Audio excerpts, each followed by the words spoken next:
Tout d'abord, je veux vous dire que je suis très heureux de vous rencontrer. Je remercie Dieu pour cette possibilité qu'il m'offre de rester un petit peu avec vous, comme un père de famille, avec votre évêque et vos prêtres. Je vous remercie pour l'affection que vous manifestez avec tellement de chaleur. Mais je vous remercie aussi pour ce que vous m'avez dit par les deux porte-paroles, Francesca et Christiane. Vous m'avez posé des questions avec une grande franchise et en même temps, vous avez démontré d'avoir des points solides, des convictions. Et ceci est très important. Vous êtes des enfants qui réfléchissent, qui s'interrogent et qui ont aussi le sens de la vérité et du bien. Vous savez, c'est-à-dire utiliser l'esprit et le cœur. Et cela est beaucoup. Même, je dirais, que la chose principale dans ce monde, apprendre à utiliser correctement l'intelligence et la sagesse que Dieu nous a donnée. Les gens de cette terre, dans le passé, n'avaient pas beaucoup de moyens pour étudier, et même pas pour s'affirmer dans la société. Ils possédaient ce qui rend vraiment riche l'homme et une femme, la foi et les valeurs morales. Et cela qui construit les personnes et la cohabitation civile. De vos paroles émergent deux aspects fondamentaux, l'un positif, l'autre négatif. L'aspect positif est donné par votre vision chrétienne de la vie, une éducation que, évidemment, vous avez reçue de vos parents, vos grands-parents, par d'autres éducateurs, les prêtres, les enseignants, les catéchistes. L'aspect négatif est dans les ombres qui assombrissent votre horizon. Ce sont des problèmes concrets qui rendent difficile de regarder l'avenir avec sérénité et optimisme. Mais ce sont aussi des fausses valeurs et des modèles trompeurs que vous ont proposés et qui promettent de remplir votre vie alors qu'il la vide. Qu'est-ce qu'on doit faire alors pour que ces ombres ne deviennent pas trop lourdes?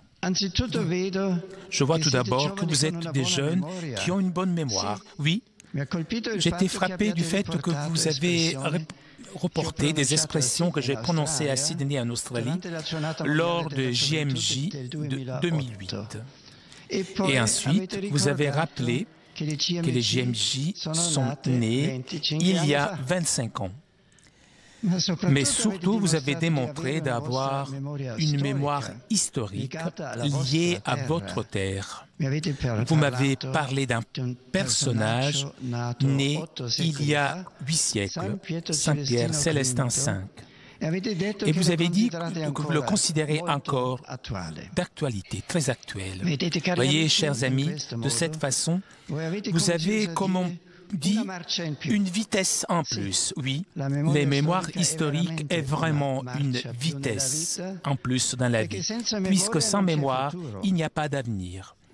Autrefois, on disait que l'histoire est maître de vie. La culture de la civilisation de consommation a tendance à aplatir l'homme sur le présent, à lui faire perdre le sens du passé et de l'histoire.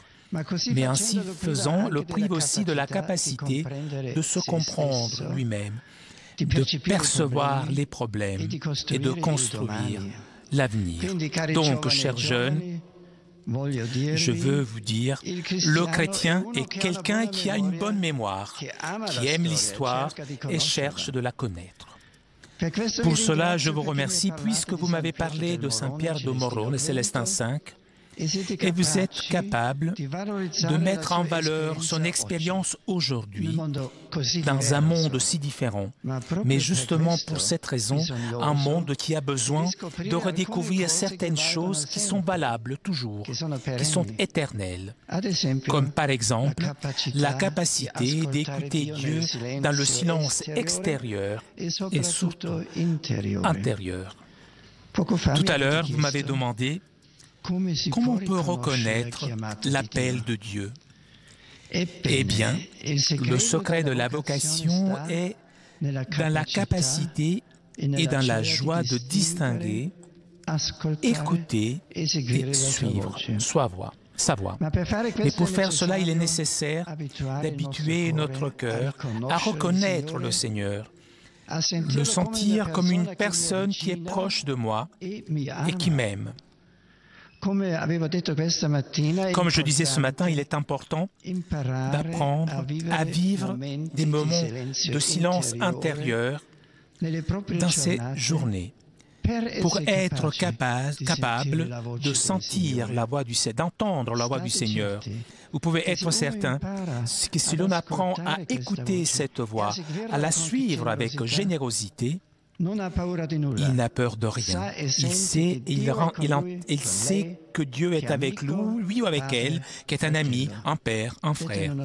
En un seul mot, le secret de la vocation est dans le rapport avec Dieu, dans la prière, qui grandit justement dans le silence intérieur, dans la capacité d'écouter que Dieu est proche de nous. Et cela est vrai avant le choix, au moment, c'est-à-dire de décider de partir, et après, si l'on veut être fidèle et persévérer dans le chemin. Saint Pierre Célestin a été tout d'abord cela, un homme d'écoute, de silence extérieur, un homme de prière, un homme de Dieu. Chers jeunes, trouvez toujours une place dans vos journées pour Dieu, pour l'écouter, pour lui parler. Et là, je voudrais vous dire une deuxième chose. La véritable prière n'est pas étrangère à la réalité. Si prier vous aliénez, si vous enlevez de votre vie réelle, soyez vigilants. Ce n'est pas une véritable prière. Au contraire, le dialogue avec Dieu est garanti de vérité, de liberté avec soi-même, avec les autres, et donc de liberté. Être avec Dieu, écouter sa parole, dans l'Évangile et dans la liturgie de l'Église, défend des bévues de l'orgueil, de la présomption, des modes, du conformisme, et donne la force d'être vraiment libre, même de certaines tentations cachées, masquées par des choses bonnes. Vous m'avez demandé comment pouvons être dans le monde, mais non du monde. Et je vous réponds, justement grâce à la prière, le contact personnel avec Dieu. Il ne s'agit pas là de multiplier les mots. Jésus le disait déjà, mais d'être à la présence de Dieu, s'appropriant dans l'esprit et dans le cœur les expressions du Notre Père qui embrasse tous les problèmes de notre vie. Ou alors adorant l'Eucharistie, méditant l'Évangile dans notre chambre ou participant avec recueillement à la liturgie. Tout cela ne détourne pas de la vie, mais aide en revanche à être vraiment soi-même dans tous les milieux, fidèle à la voix de Dieu qui parle à notre conscience, libre, libéré des conditionnements du moment. Ainsi pour Saint Célestin V, il sut toujours agir selon la conscience, en obéissance à Dieu, et donc sans crainte, et avec grand courage, même dans les moments les plus difficiles, comme les moments liés à son bref pontificat, ne craignant pas de perdre sa propre dignité, mais sachant que cela consiste dans l'être de la vérité, le garantissant de la vérité est Dieu, qui suit Dieu, n'a pas peur même de renoncer à soi-même, à sa propre idée, puisque celui qui a Dieu ne lui manque rien, comme disait Sainte Thérèse d'Avila. Chers amis, la foi et la prière ne résolvent pas les problèmes, mais permettent de les affronter avec une lumière et une force nouvelle, de façon digne de l'homme et aussi de façon plus sereine et efficace. Si nous regardons l'histoire de l'Église, nous pourrons voir qu'elle est riche de figures de saints et bienheureux, que justement, en partant d'un dialogue constant et intense avec Dieu, illuminés par la foi, ont su trouver des solutions créatives. toujours nouvelles, pour répondre aux besoins humains concrets dans tous les siècles, la santé, l'instruction, le travail, etc., etc.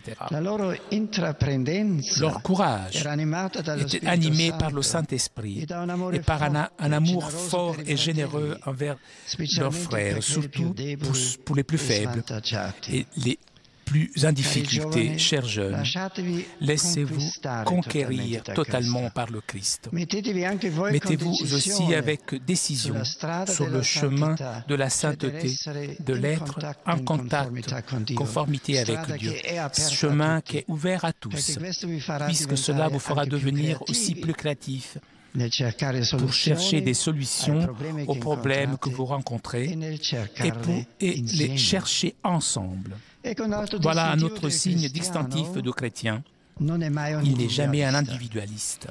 Vous pourrez peut-être me dire, mais si nous regardons par exemple Célestin V, dans son choix de vie d'ermite, il n'y avait peut-être pas individualisme, une fuite des responsabilités.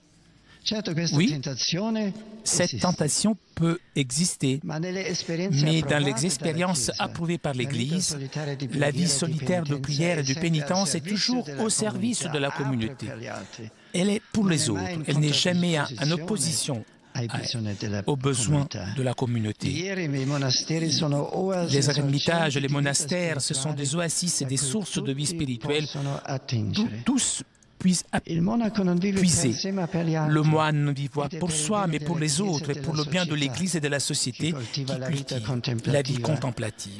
Puisque l'Église et la société puissent être toujours irriguées par de nouvelles énergies, par l'action du Seigneur. Chers jeunes, aimez vos communautés chrétiennes. N'ayez pas peur de vous engager à vivre ensemble l'expérience de foi. Aimez l'Église. Elle vous a donné la foi. L'Église vous a fait connaître le Christ.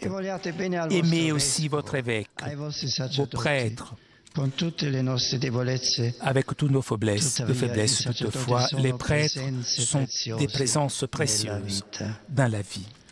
Le jeune riche de l'Évangile, après que Jésus lui proposa de tout quitter et de le suivre, comme nous savons, il est parti triste, parce qu'il était trop attaché à ses biens. En revanche, chez vous, je lis la joie.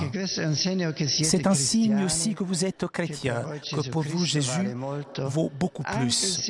Même si c'est dur de le suivre, il vaut plus que toute autre chose.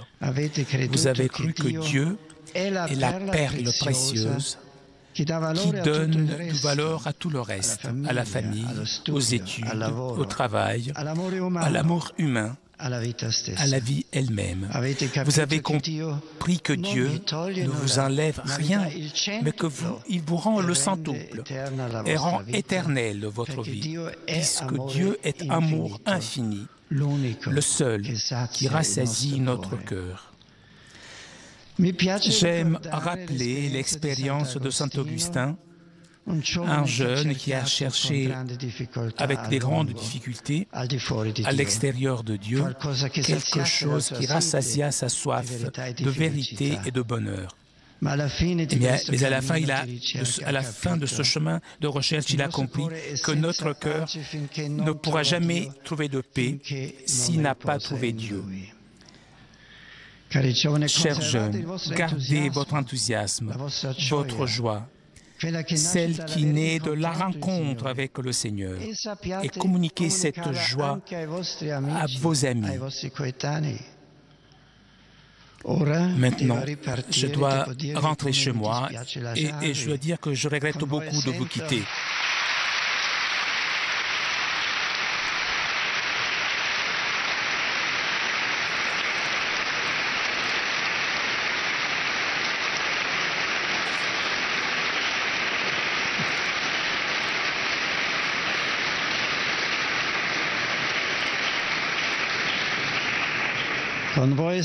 Avec vous, je sais que l'Église est jeune. Mais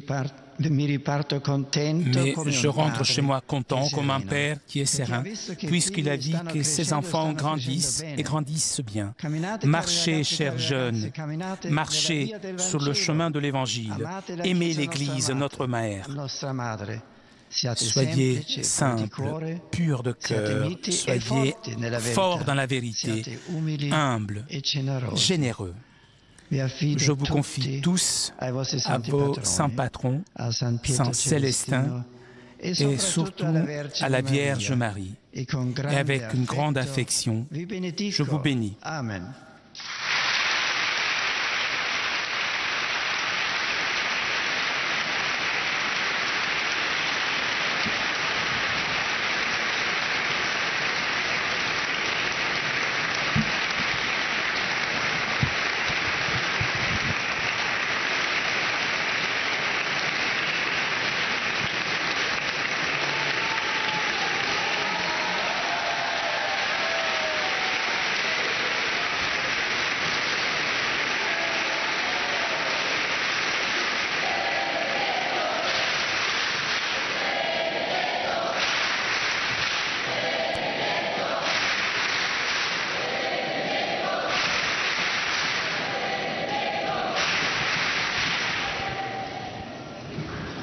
Obbediente alla parola del Salvatore e formato il suo divino insegnamento, osiamo dire: Padre nostro, che sei in cielo, sia santificato il tuo nome, venga il tuo regno, sia fatta la tua volontà, come in cielo così in terra. Dacci oggi il nostro pane quotidiano, e rimetti a noi i nostri debiti, come noi rimettiamo ai nostri debitori, e non ci indurre in tentazione, ma liberaci dal male. Il Signore sia con voi. Sia benedetto il nome del Signore. Il nostro aiuto nel nome del Signore. Vi benedica Dio Onnipotente, Padre e Figlio e Spirito Santo. Grazie, andate in pace.